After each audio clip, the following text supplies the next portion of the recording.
এই ফ্যাসিস্ট সরকার বাংলাদেশের বিভিন্ন ক্রীড়া সংগঠনগুলো ক্লাবগুলো তারা তাদের মন মতো হয়নি বলে তারা বন্ধ করে দিয়েছিল।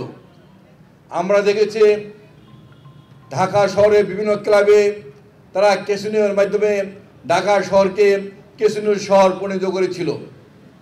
এই ঢাকা শহর মসজিদের শহর, অথচ গত 16 বছর এই সরকার ঢাকা শহরকে ক্যাসিনোর শহর হিসাবে রূপান্তরিত করেছিল। যে সকল ক্লাবে নেতৃত্বে যেসব ভাইরা ছিল তারা এই সকল অপকর্মকে তারা মানতে পারে নাই বলে এই সকল ক্লাবগুলো বন্ধ করে দিয়েছে।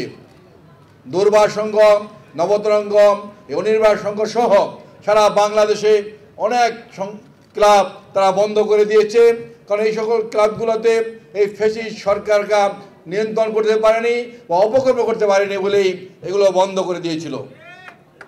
আজকে আমরা দীর্ঘ 16 বছর পর আমরা বিএনপির ভারপ্রাপ্ত চেয়ারম্যান তারেক রহমানের নেতৃত্বে বাংলাদেশের যুব সমাজ, ছাত্র সমাজ আন্দোলন সংগ্রাম করেছে।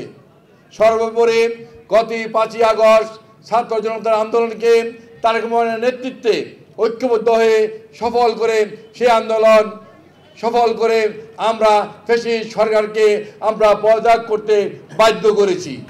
আজকে আমরা ফ্যাসিস্ট মুক্ত হয়েছি। এই কারণেই আজকে আমরা এই ক্লাবগুলো আমরা আজকে আবার নতুন করে জাগরণ সৃষ্টি করতে পেরেছি।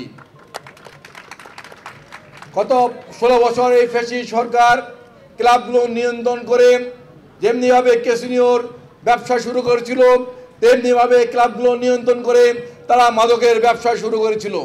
বাংলাদেশের যুব সমাজ, ছাত্র সমাজ যখন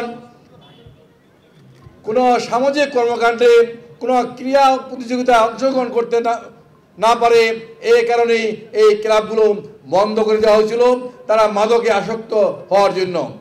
খুনি হাসিনা দেশ থেকে পালিয়ে যায়, তার পরবর্তীকাল থেকে আমাদের নেতা সাইফুল আলম নীরব প্রত্যেকটি এলাকার মসজিদে মসজিদে গিয়ে তিনি সন্ত্রাস বিরোধী অবস্থান নিয়েছেন, মাদক বিরোধী অবস্থান নিয়েছেন এবং কিছুদিন ধরে তিনি চিন্তা করেছেন কিভাবে মাদক ও সন্ত্রাস বিরোধী থাকতে হলে যুব সমাজের যে ক্লাবগুলো ছিল আমাদের, বিশেষ করে নবতরঙ্গ ক্লাব, রিলায়েন্স ক্লাব, দুর্বার সংঘ ক্লাব এবং আমাদের এই অনির্বাণ ক্লাব, এই ক্লাবগুলো এক সময়কার এই এলাকার ঐতিহ্য ছিল। এক একটি ছেলে তার পরিচয় দিতে গেলে দুর্বার সংঘের পরিচয় দিত, অনির্বাণের পরিচয় দিত, নবতরঙ্গের পরিচয় দিত, রিলায়েন্সের পরিচয় দিত। কিন্তু এখন যেহেতু ক্লাব নেই, খেলার মাঠ নেই, ছেলেপেলেরা মাদকে জড়িয়ে পড়ছে, সন্ত্রাসী কার্যক্রমে জড়িয়ে পড়ছে। বিশেষ করে বিগত 17টি বছর আপনারা এই দেশের দুঃশাসন দেখেছেন। এই দেশের সমাজকে একটি পার্শ্ববর্তী রাষ্ট্রের চক্রান্তে যুব সমাজকে ধ্বংস করার জন্য মাদকের একটি অবিরাম পথ চলা চালু করে দিয়েছিল।